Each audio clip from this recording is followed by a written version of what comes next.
Report after report is showing that the United States is about to face a recession. The rumors of a recession started way back in 2022 when the Fed just hiked the rates. But then the government changed the definition of a recession, even though that the United States actually experienced 2 consecutive negative GDP growth, which is what a recession is. That's a brilliant way to say that the United States is not in a recession.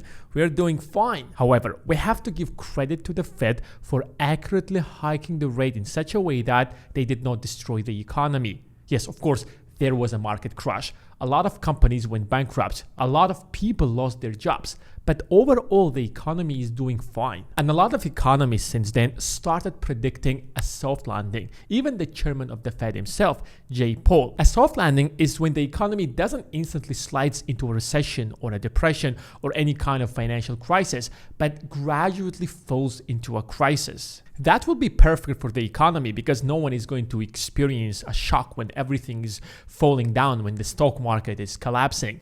But a lot of other economists are saying that there will not be a soft landing. Yes, everyone wants a soft landing, but the data is indicating to the fact that there could be a hard landing where the economy will instantly fall into a crisis. It will instantly fall into a recession. The economy isn't always a reflection of the stock market. Sometimes the stock market might be doing perfect. It might be keep growing, but the economy is suffering, people losing their jobs.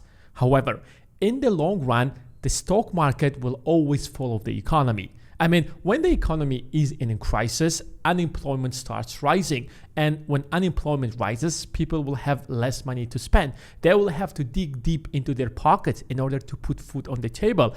And that will reflect in the revenue of these companies. These multi-trillion-dollar companies are traded in the stock market. So when they start showing less revenue in the next quarter, investors will be scared to invest more. And that will reduce the demand for their stocks and will lead these stocks to collapse and fall down. And when that happens on a massive level, we will have a stock market crash. So unhealthy economy will always lead to a stock market crash anyways. If you have been watching the news, you probably realize that 2 major economies just this week have fallen into a recession. The United Kingdom, one of the world's largest economies out there, and Japan, which is the world's 3rd largest economies. Them falling into a recession will definitely have negative impact on the global economy, including the United States.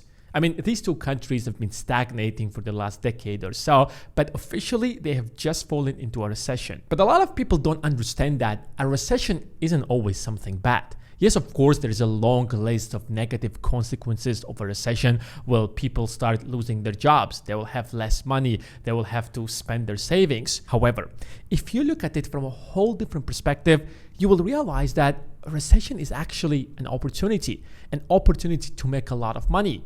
I mean, there is nothing that gives you more opportunity than a recession. Nothing creates more rich people than a financial crisis, especially when it's a recession. If you take a look at the list of billionaires, you will realize that every single time when there is a crisis, the list of billionaires suddenly starts expanding. It starts growing. In fact, you will also realize that some billionaires will be replaced. It doesn't just happen with billionaires. It happens with regular rich people. Remember, for every billionaire that's out there, there are like thousands of millionaires. So whenever there is a crisis, even if we have 1 billionaire joining the Forbes list, we have thousands of people who took advantage out of this crisis and made millions of dollars. When there is a crisis, remember, the wealth that is there in the economy doesn't disappear. It's still there, part of the economy.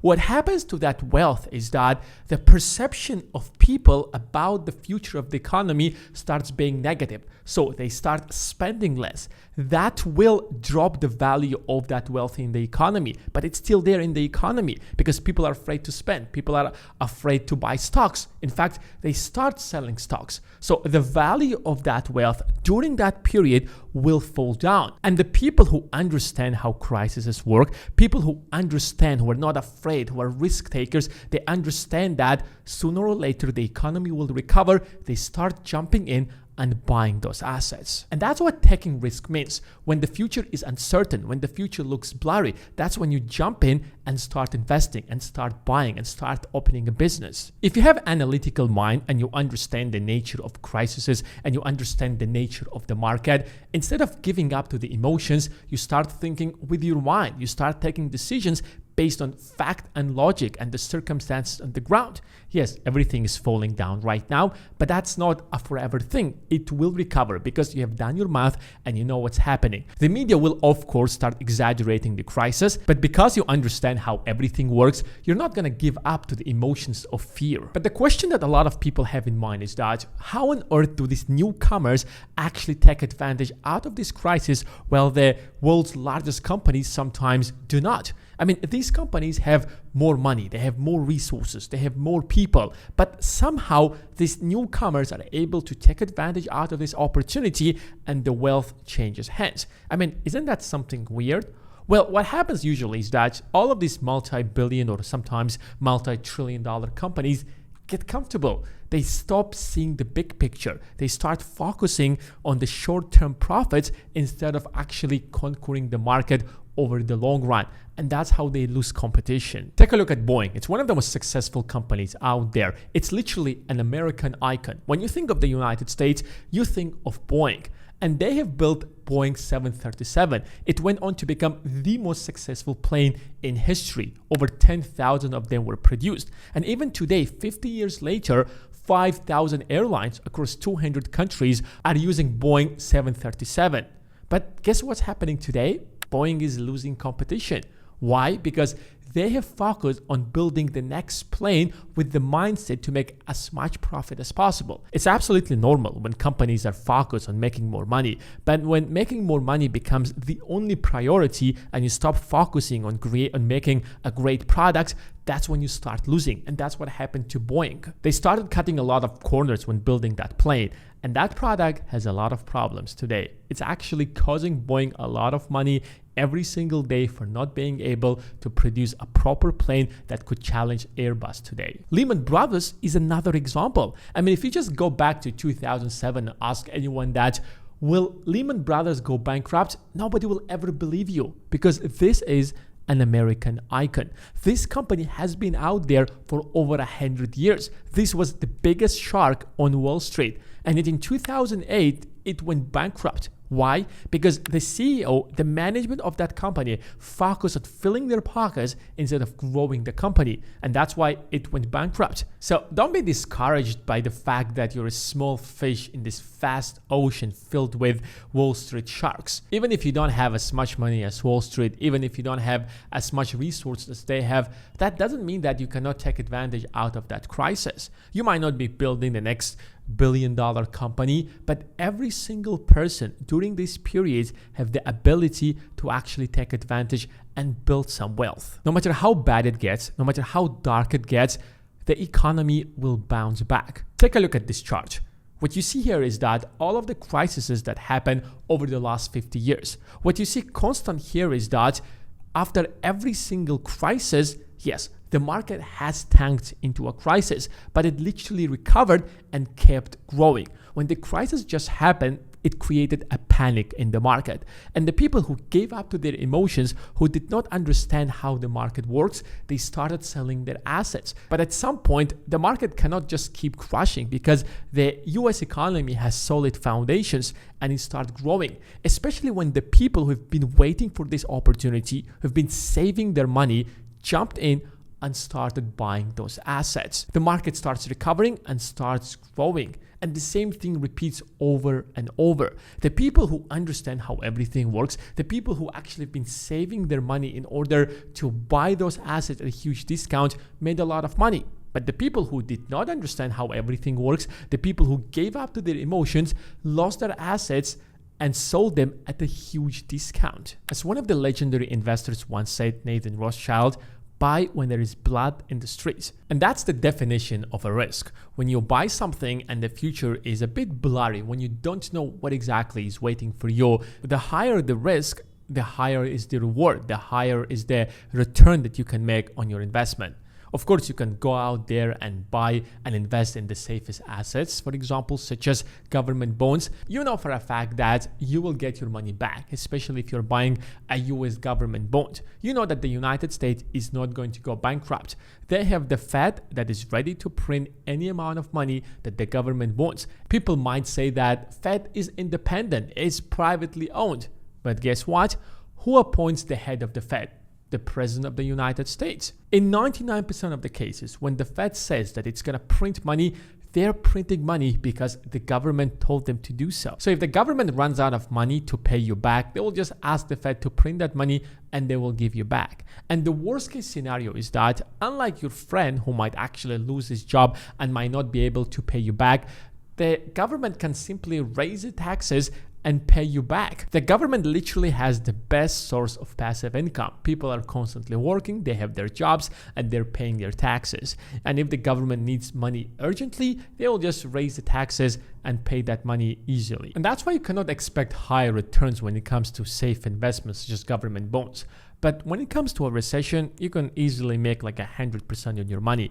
Some people who are so good at predicting recessions and are preparing for it can actually make like 1,000% in a single year. So, how close is the US economy from a recession? Since 2008, the US economy got hooked on cheap money. Up until 2008, cheap money wasn't really playing such a big role like it's today. Up until 2008, the total printed money was less than $1 trillion. All of the money that the Fed has printed was less than $1 trillion. But then in 2008, you will see a spike.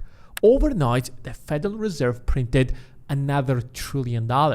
It went to up to like 2.3 or 2.5 trillion dollars. That's when the Fed realized that you don't have to work hard to grow the economy. All you can do is that just press on that printing press and the money will come out and the GDP will start growing, the economy will start growing, companies will start showing more profits. And guess where that money was going to? Exactly, it went on to bail out some of the largest companies in the country, including Wall Street, including General Motors or Ford. Now, the logic behind it was very simple. All of these multi-billion-dollar companies are employing hundreds of thousands, if not millions of people. So if they go bankrupt, all of these people will lose their jobs and that will just destroy the US economy. Wait a second. What does 2008 crisis has to do with 2024? Most of the economic crises that the United States experienced since then have the roots to 2008 because the US economy today highly depends on debt to grow, which was not the case before the 2008. Since then, the Fed is simply solving every single major crisis by just printing more money. Why no one thought of that before? Because that creates inflation. Every extra dollar that enters into the economy makes the existing dollars less valuable, and that's known as inflation. When there's so many dollars, the actual value, the real value of the dollars can literally go to zero. And that's why the Fed stopped printing all of that money in 2016 and realized that it's time to pay back our debts. If we don't do that, sooner or later, the dollar will become worthless. But in 2020, something happened that the Fed couldn't just do anything about it. Yes, a global pandemic hit the world and the United States, and the US government had to somehow lock people in their homes. I mean, you cannot force people to stay at home when they have to put food on the table. Otherwise, they will just starve to death. And that's why the printing press started working actively again. That's when the Fed printed trillions of dollars and distributed that money not just to people, but rather to companies, to everyone else. The US economy was filled with dollars. It created the biggest inflation in decades. So if you want to know when the Fed is going to lower down interest rates again, just take a look at Fed's balance sheet. Unless the Fed is going to be confident that lowering the rates will not create massive inflation, it's not going to do that. But from the other side, the US economy is doing perfectly fine. It's doing way better than most of the world. It's not falling into a recession today like the UK or Japan. So what's the big deal here? Well, the US economy is not really showing a clear sign of another recession in the foreseeable future. You have to understand that the US economy is highly dependent on debt, and that could change everything overnight. It's really difficult to say anything exact about the US economy, to make any exact forecast, because the United States has never been in such a position that it's today. It has never been as dependent on debt as it's today. Just for the record, the United States printed around $240 billion during World War II. Now, World War II was literally the biggest war, the biggest crisis in human history, and the United States printed just $240 billion. Now, if you adjust that to inflation, to 2024 dollars, it's around $3 trillion. But during COVID alone, the United States printed much more money than it did during World War II. Can you imagine the amount of debt that the United States has today? Now, the second problem that the United States is facing is that it's having its most controversial election in the last 30 or 40 or even 50 years. Now, we have two candidates. Now, the first candidate, who is Biden, or the Democrats in general, who wants the United States to keep being the global police. But that requires a lot of money. That's one reason why the United States is borrowing so much money, why it's spending so much money on the military and literally just holding the global order that it created way back after World War II. On the other side, we have Trump. While Trump is having his ideas about how to run the country, he does not want the United States to be the global police. He does not want the US taxpayers to keep paying for everyone's security across the globe. I don't want to take sides here, but you have to understand that the current global order is giving US companies